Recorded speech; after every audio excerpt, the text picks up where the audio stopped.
You lost your job? Get out. Ethan's words hit me like a physical blow. My own son, the boy I'd worked 3 jobs to raise, the man I'd sacrificed everything for, stood in the doorway of his $2 million Brentwood condo, arms crossed, eyes colder than the marble floors beneath his designer sneakers. Behind him, Skylar, his Instagram-famous wife, didn't even look up from her phone. Her French manicured thumb kept scrolling, the diamond on her left hand catching the California sunlight streaming through floor-to-ceiling windows. Windows I'd helped pay for. Mom, be realistic, Ethan continued, voice dripping with the same condescension he'd learned from his socialite friends. You're 58. No one's hiring ex-personal assistants. And we can't afford dead weight. Dead weight.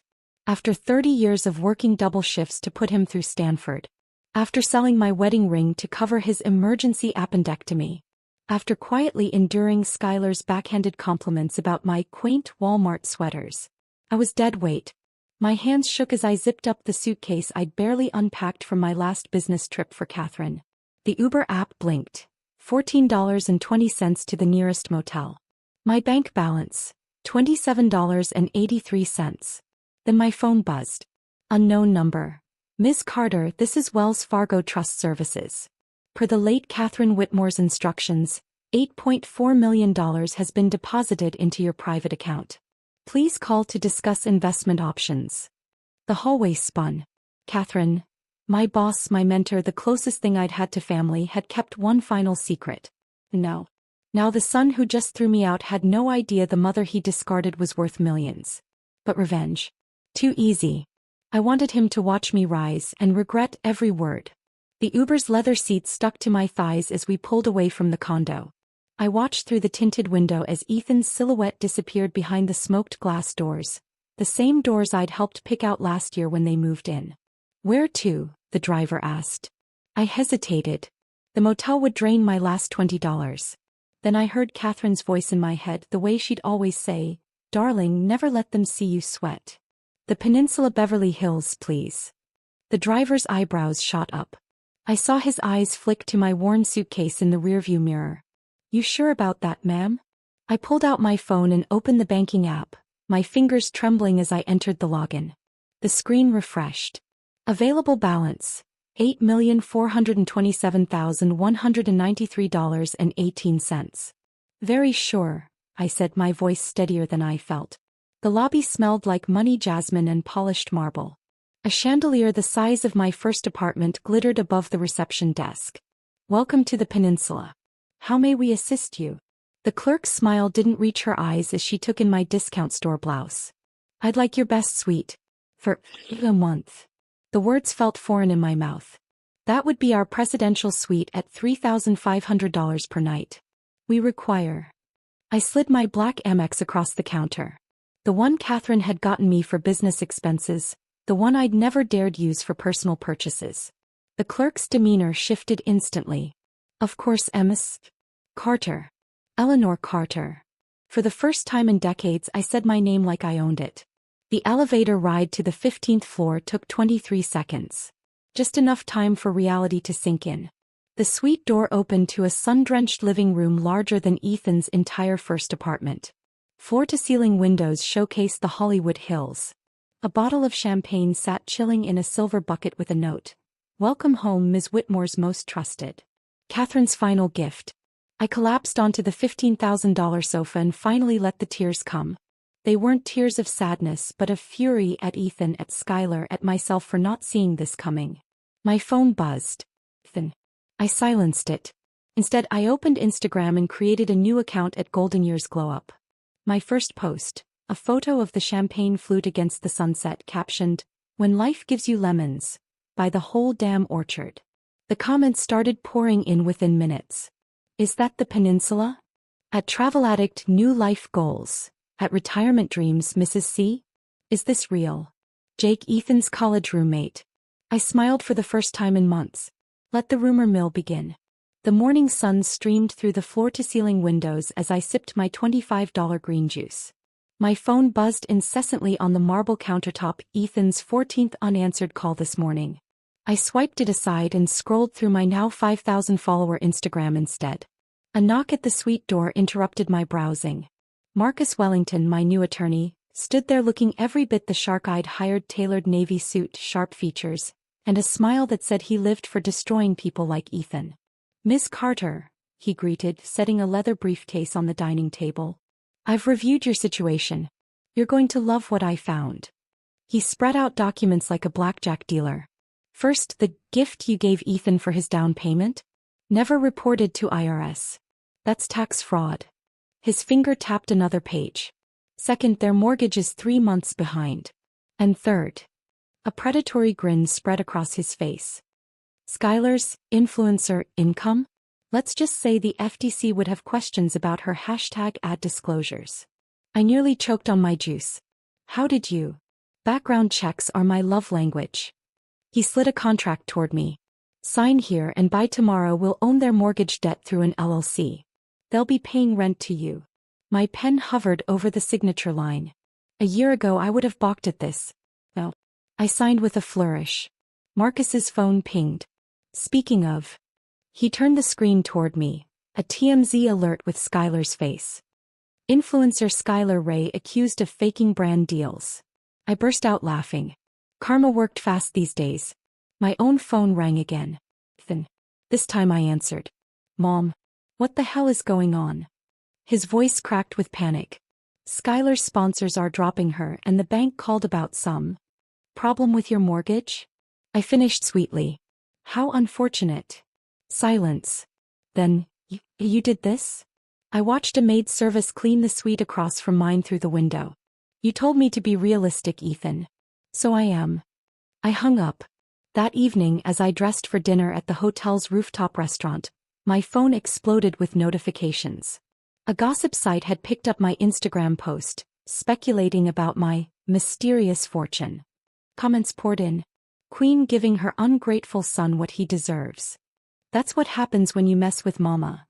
Need her to teach a masterclass on revenge." I snapped a mirror selfie in my new designer dress, the first I'd ever bought for myself. Caption: "The best revenge is living well. Also lawyers. #karma." As the elevator descended, my phone buzzed with a new message. Not Ethan this time. Jake, his old roommate. "Mrs. C. Ethan's losing it. He says you've gone crazy with power. Also, any chance you need a 28-year-old adoptive son? Asking for a friend." I laughed so hard I nearly dropped my champagne. The game was just beginning. The maitre d' at the roof garden nearly dropped his reservation book when I walked in. "Miss Carter. Your unexpected fame precedes you." He gestured to the other diners, several of whom were openly staring at me, phones subtly angled in my direction. I smiled, adjusting the strap of my new Valentino dress. "Just a quiet dinner, please. Somewhere with good lighting." He seated me at the prime corner table overlooking the city, the same table where I'd seen Kardashians sitting in paparazzi photos. My martini had just arrived when a commotion erupted at the entrance. Ethan stood there, tie askew, arguing with the host. "I just want to talk to my mother." Every phone in the restaurant immediately pointed his way. The TMZ effect in real time. The maitre d' glanced at me. I gave a tiny nod. Ethan stormed over, his face flushed. "What the hell are you doing, Mom? Do you have any idea what you've—" "Ethan, darling," I interrupted, sipping my drink. "You're making a scene. Again." I gestured to the sea of recording phones around us. Though I suppose Skylar would appreciate the exposure. "Oh wait." I pulled up her plummeting follower count on my phone. "Too bad about those brand deals." His jaw clenched. "You need to stop this. No. Call off your lawyer, fix whatever you did to our mortgage and—" "Or what?" I set down my glass with a sharp clink. "You'll throw me out?" "Oh wait." I leaned forward, lowering my voice just enough that the nearby tables had to strain to hear. "You already did that. When you thought I was broke." A gasp rippled through the surrounding diners. Ethan's eyes darted to the cameras, realizing too late he'd walked into my trap. I stood, tossing my napkin on the table. "I'd say it was lovely seeing you, but we both know that's not true." As I walked away, I called over my shoulder, "Don't worry about the check, Ethan. I'll put it on your new rent bill." The restaurant erupted in murmurs. By the time I reached the elevator, my phone buzzed with a notification that Golden Years Glow Up had hit 50K followers. And #KarmaMama was trending. The elevator doors hadn't even closed when my phone started blowing up. Marcus's name flashed on the screen. I put him on speaker. "Eleanor, you're a goddamn genius." His voice crackled with barely contained glee. "That restaurant scene is already all over TikTok. #KarmaMama's got 12 million views and counting. I watched the numbers on my Instagram climb like a slot machine jackpot. How's our boy Ethan taking it?" Like a toddler denied candy. He just stormed into my office demanding I drop the mortgage case. I had security escort him out. Papers shuffled in the background. But here's the juicy part. Skylar's been calling every media outlet claiming you're senile and manipulating your finances. I snorted. Let me guess, no one's biting? Worse. Tim Z just dug up her old OnlyFans account from college. The one she never told Ethan about. The elevator pinged at my floor. "Send me those links," I said, already planning my next move. "And Marcus? Let's accelerate phase 2. Back in my suite, I scrolled through the treasure trove Marcus had sent. There was Skylar in various states of undress, hawking subscription deals with captions like "Your secret college fantasy." The dates coincided perfectly with when she'd been studying abroad in Europe, the same semester Ethan had flown over to surprise her. I was drafting my next Instagram post when a notification popped up at Skylar Official had tagged me. Her post showed a tearful selfie with the caption, "When family betrays you for clout. Mental health matters. #stop the hate." The comments were already brutal. "Girl, you kicked out Euro when she was broke. Where were these tears when you took her money? Funny how she cares about family now." I set down my phone just as room service arrived with dessert. A chocolate souffle that cost more than my old weekly grocery bill. The waiter hesitated. "Ms. Carter. The kitchen sent this complimentary. They're big fans of your situation." As I took my first bite, my phone rang again. Unknown number. I answered to hear rapid breathing. "Eleanor, it's Skylar's mother." The woman's voice trembled. "Please, you have to stop this. My daughter's falling apart." I dabbed my mouth with a linen napkin. Funny, she didn't seem concerned when I was the one being thrown out on the street. "That was different. Ethan said you had nothing left to offer?" I finished. The silence on the other end was answer enough. "Tell me, Mrs. Reynolds, how much did Skylar's wedding dress cost again? The one I worked overtime for 6 months to pay." The line went dead. I wasn't surprised. People like them only cared about consequences when they were the ones suffering. I opened my laptop and began typing. Time to share my side of the story properly. The headline wrote itself. From dead weight to disinherited, a mother's truth.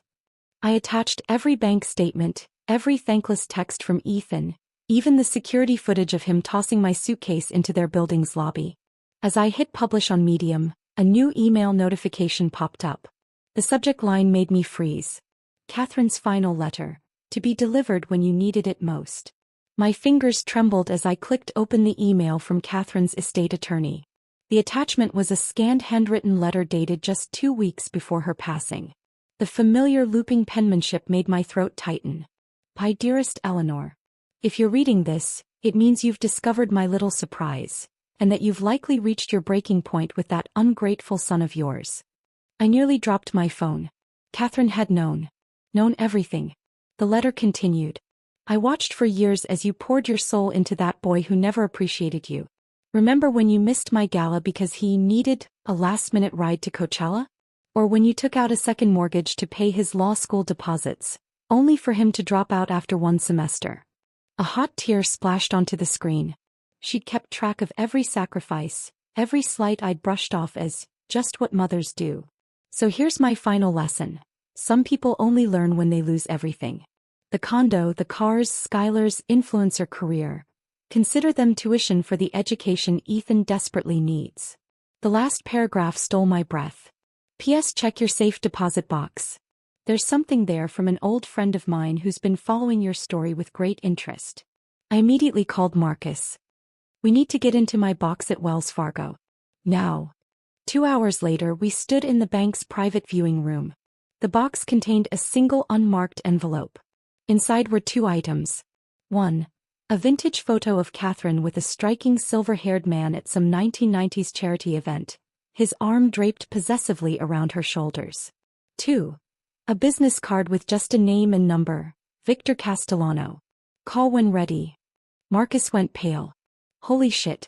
Victor Castellano? As in the private equity billionaire? The vulture of Wall Street? My phone chose that moment to buzz with a breaking news alert. Ethan and Skylar had given an exclusive interview to Entertainment Tonight, claiming I was being manipulated by shady financial advisors and pleading for a private family reconciliation. I looked at the business card, then at Marcus. How fast can you set up a press conference? His grin was feral. How does noon tomorrow at the Peninsula sound? That night I lay awake staring at the ceiling. Part of me still ached with motherly guilt. But Catherine's words echoed in my mind. Some people only learn when they lose everything. At 3:17 a.m. I finally picked up my phone and dialed the number on the card. It rang exactly twice before a smooth baritone answered. Eleanor. I've been expecting your call. Victor Castellano's private helicopter touched down on the peninsula's rooftop pad precisely at 7 a.m. I watched through the suite's telescope as the silver-haired billionaire emerged, his custom Brioni suit untouched by the rotor wash.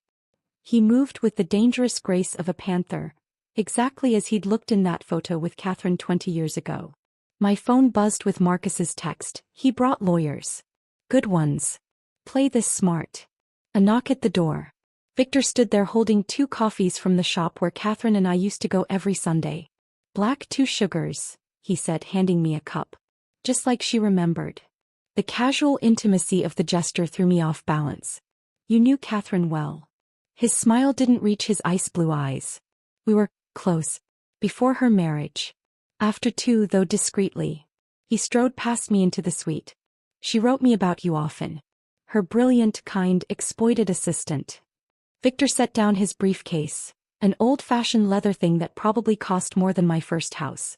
When Catherine's letter arrived last week explaining her plans for you, I must admit I was intrigued. He pulled out a tablet showing live footage of Ethan and Skylar protesting outside my bank. But this? You've exceeded even her expectations. I sipped the perfectly sweetened coffee, buying time. What exactly did Catherine tell you? That you deserved justice. And spectacle. His finger swiped to a financial chart. Your son's condo is just the beginning. Did you know he took out a $500,000 small business loan last year? For a media company that never filed taxes. The numbers blurred before my eyes. He told me that money was for medical bills. Victor's laugh was cold. It bought Skylar a Birkin collection. The bank's been looking for him since March. He leaned forward.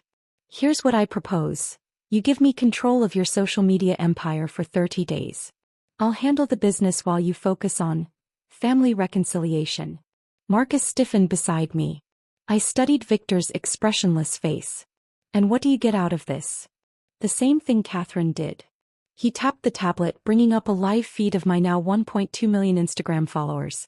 Entertainment. The peninsula's ballroom buzzed with over 50 journalists. Camera flashes reflected off the crystal chandeliers as I adjusted the microphone. Victor stood in the shadows, arms crossed, watching his investment pay off. Thank you all for coming, I began, my voice steady despite my pounding heart. I'm here to correct some misconceptions about my family situation. A reporter shouted, Is it true you're cutting your son out of your new fortune? I smiled sadly. Ethan made his choice when he valued money over family. Though I understand he's suddenly very interested in reconciliation. I tapped the clicker, projecting bank statements onto the screen behind me. After draining $287,000 from joint accounts over 3 years. The room erupted. I continued over the noise. As for Skylar's claims about my mental state. Another click revealed her DMs to a plastic surgeon. How soon can you fix my nose? My ritual's finally kicking it. Sent the day after Catherine's funeral. A CNN correspondent stood. Ms. Carter, what's your response to allegations you're being manipulated by Victor Castellano? Victor stepped forward before I could answer. I think the real question is. His voice cut through the room like a blade. Who's been manipulating whom? He nodded to Marcus, who distributed folders to the press. Inside you'll find evidence of Ethan and Skylar's secret offshore accounts, funded by money meant for Eleanor's retirement. I stared at Victor. This wasn't part of our script. The room dissolved into chaos as reporters scrambled through the documents. My son's face, pale and sweating, appeared in the doorway. Our eyes met just as a federal marshal stepped forward with handcuffs. "Ethan Carter? You're under arrest for wire fraud and tax evasion." The courtroom erupted as the marshals led Ethan away in handcuffs. His screams of "Mom, tell them this is a mistake," echoed through the marble halls until the heavy doors slammed shut. I stood frozen, my revenge fantasy suddenly tasting like ashes in my mouth. Victor's hand closed around my elbow. "We should go," he murmured. "The vultures are circling." He wasn't wrong. Reporters were already shoving microphones in our direction, shouting questions about trusts and plea deals. In the back of the armored town car, I finally found my voice. "You knew. This whole time you knew they were going to arrest him." Victor poured 2 fingers of bourbon from the limo's bar. "Catherine's investigators uncovered the fraud 6 months ago. She wanted to give him a chance to come clean." He handed me the glass. He didn't. The amber liquid burned my throat. So this was never about my Instagram or the condo. Of course it was. Victor's smile was razor thin. The financial crimes just expedited things. He pulled out his phone showing Skylar's latest Instagram story, a tearful video in front of their now foreclosed home. "Look at her. Already distancing herself. By sundown she'll be claiming she was Ethan's first victim." I stared at the screen. The girl who'd mocked my thrift store sweaters now looked genuinely terrified. It should have felt satisfying. That I just felt tired. "What happens now?" Victor produced a thick envelope. "That depends on you. Ethan's facing 7 to 10 years. Unless..." He let the word hang between us.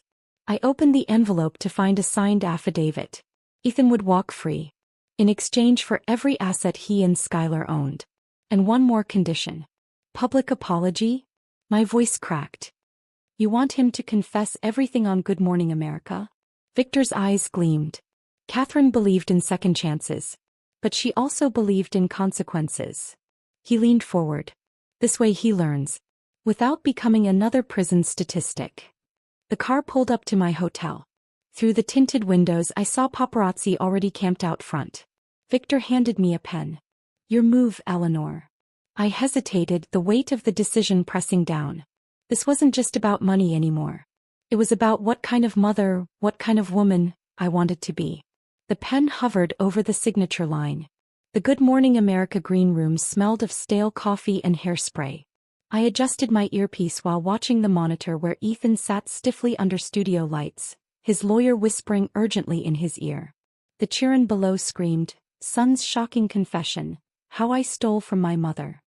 30 seconds, Miss Carter, the producer said, adjusting my mic pack. "You sure you want to do this live?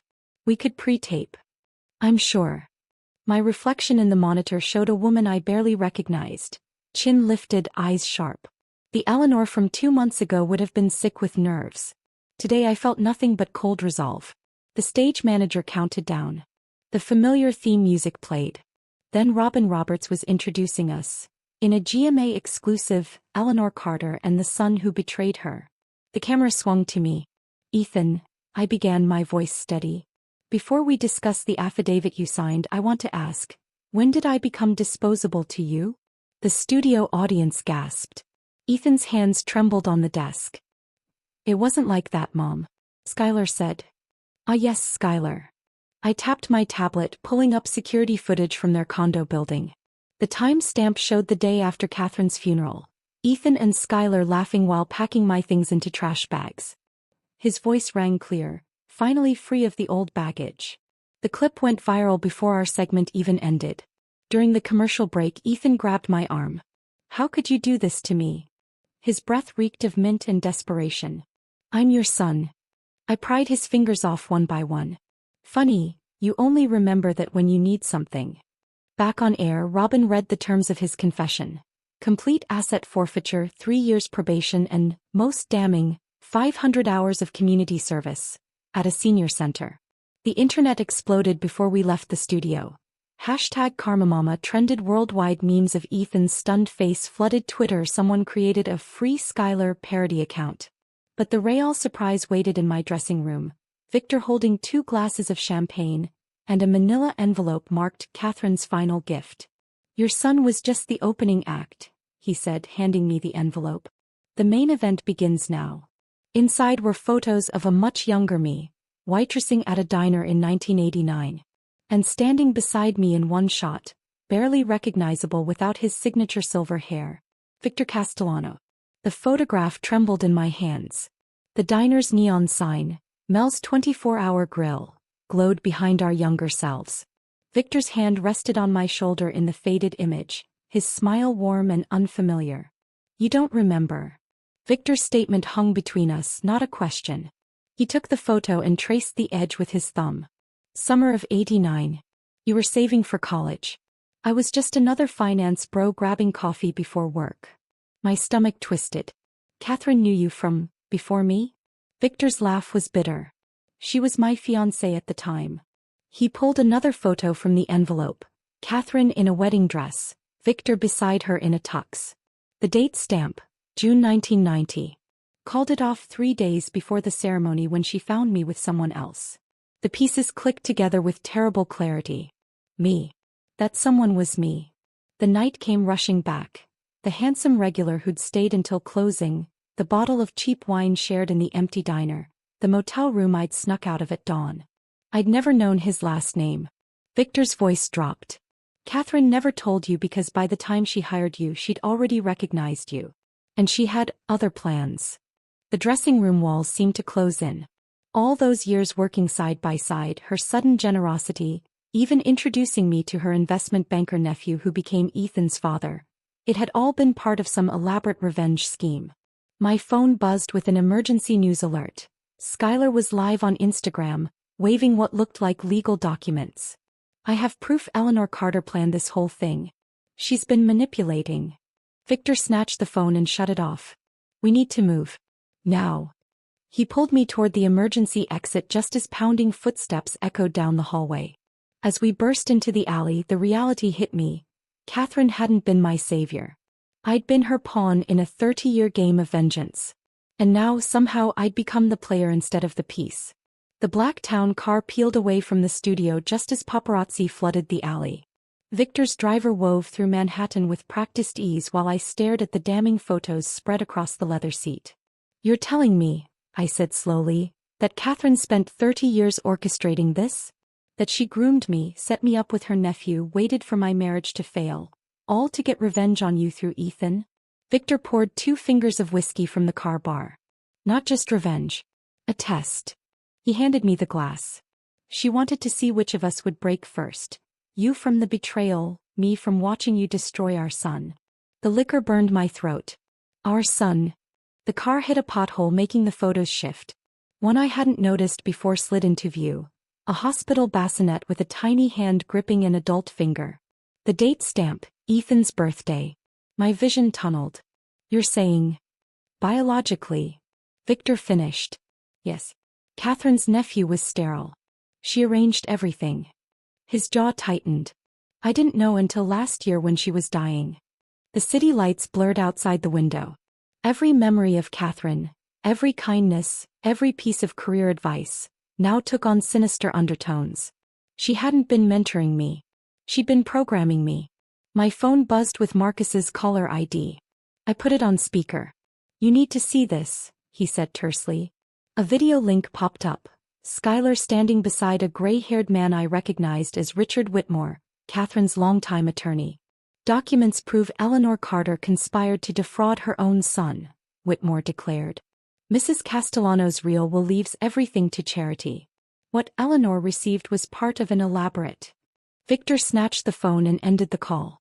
Whitmore was Catherine's failsafe, he muttered. If you showed mercy to Ethan, he'd release the real will. If you pursued revenge. He trailed off as we both understood. Catherine had trapped us all. The car pulled up to a private airfield where a jet waited. Victor turned to me. Last chance to walk away. Board that plane and we finish this her way. Stay here and you'll spend the next decade in court. I looked at the photos one last time, at the young waitress who'd dreamed of a better life, at the baby who'd become my greatest joy and deepest heartbreak. Then I reached for my bag. Where are we going? I asked as I stepped onto the tarmac. Victor's smile held no warmth. Where all good revenge stories end. Switzerland. The private jet touched down in Zurich as dawn painted the Alps in hues of rose gold. I hadn't slept. Every time I closed my eyes, I saw Catherine's face, not the frail woman from her final days, but the vibrant socialite who'd taken me under her wing all those years ago. Had there ever been genuine affection in her mentorship, or had I always been just a pawn in her game? Victor's gloved hand tightened around mine as we descended the stairs. The bank opens in 2 hours. We should. Tell me everything, I interrupted, my breath fogging in the crisp alpine air. No more half-truths. If I'm walking into that vault, I deserve to know what Catherine left me besides a trail of broken lives. Victor studied me for a long moment before nodding toward a waiting limousine. Not here. The car wound through Zurich's pristine streets while Victor revealed Catherine's endgame. The Swiss vault didn't just contain documents. It held evidence of financial crimes spanning 3 decades, enough to implicate powerful figures across 3 continents. Catherine's final revenge wasn't just against Victor or me. It was against the entire corrupt system that had created them all. Including you? I asked pointedly. Victor's smile was grim. Especially me. She knew I'd be the one to bring you here. He produced a key from his pocket, an old-fashioned skeleton key that looked straight out of a Gothic novel. This opens your half of the vault. Mine requires retinal scanning. She designed it so we'd have to work together to access the full contents. The bank loomed before us, its neoclassical facade belying the technological fortress within. As we approached the entrance, my phone buzzed with an international number. Don't answer that, Victor warned. But I recognized the country code. It's Ethan. I swiped to answer. Mom. His voice sounded raw, younger than I'd heard in years. Skylar left. Took everything that wasn't nailed down. Whitmore says. A choked sob. He says I might owe back taxes on the condo. Like 7 figures worth. I closed my eyes against the sudden sting of tears. Even now, after everything, my first instinct was to comfort him. Victor watched me carefully, waiting to see which version of Eleanor would respond, the betrayed mother or the avenging angel. The vault door loomed before us, its polished steel gleaming under the bank's ambient lighting.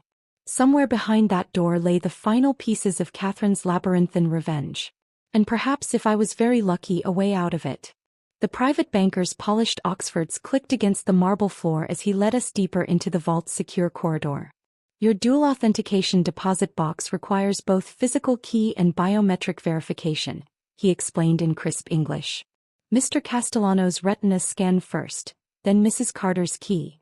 Victor leaned into the retinal scanner, its red light tracing the unique patterns of his iris. A soft chime sounded. The banker turned to me expectantly.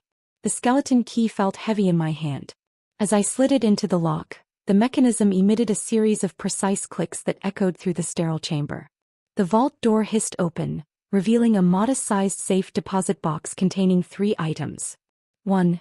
A sealed envelope marked for Eleanor's eyes only in Catherine's looping script. 2. A USB drive encased in sleek titanium. 3. A vintage Montblanc pen, the same model Catherine had used to sign every contract that built her empire. Victor reached for the USB drive, but I blocked his hand. Mine first, I said, picking up the envelope with trembling fingers. Inside, I found a single sheet of stationery and a smaller key taped to the page. Catherine's familiar lavender scent still clung to the paper. My dearest Eleanor.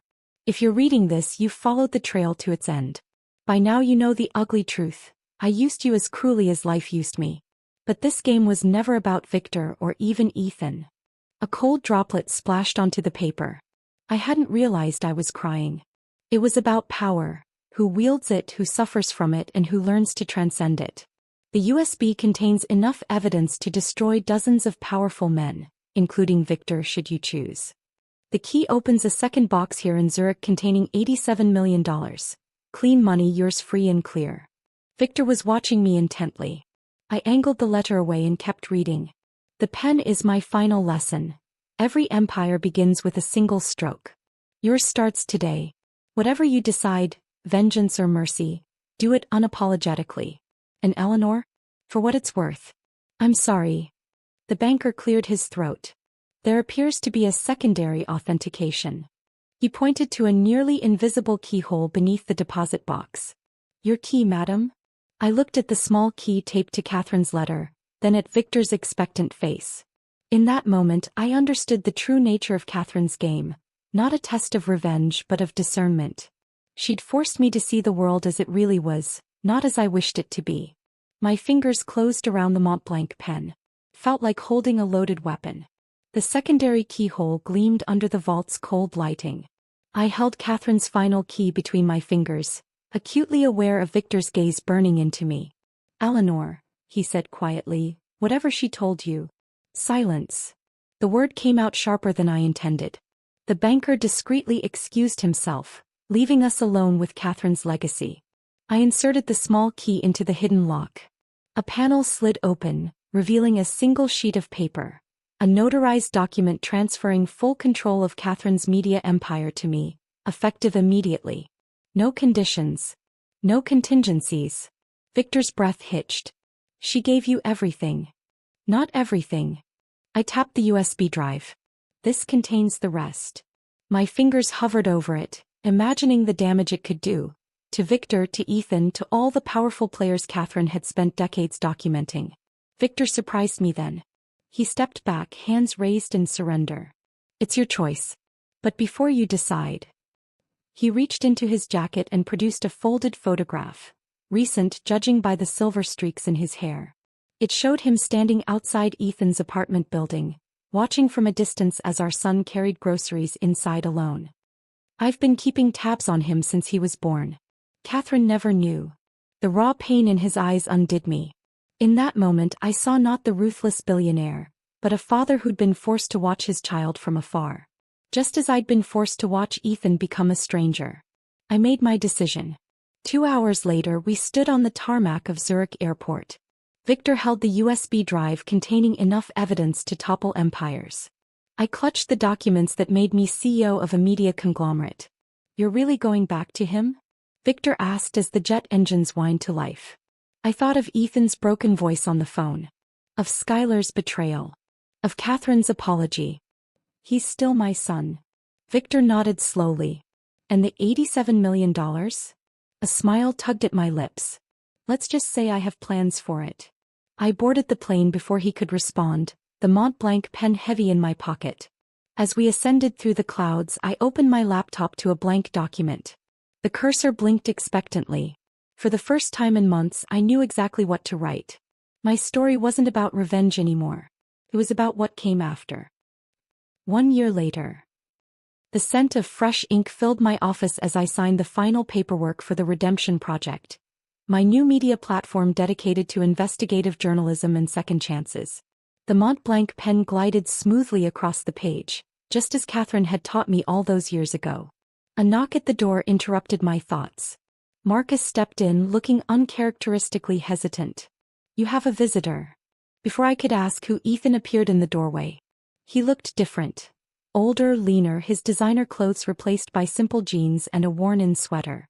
The arrogance in his posture had softened into something more uncertain. In his hands he held a manila envelope.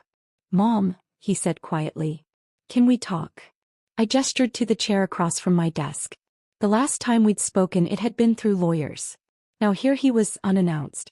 He placed the envelope between us. I found this in Skylar's things before she left. I think you should see it. Inside was a single sheet of paper. A carbon copy of a contract between Skylar and Richard Whitmore, dated before Catherine's death. Payment for services rendered. Ensure Eleanor Carter is discredited and cut off from all assets.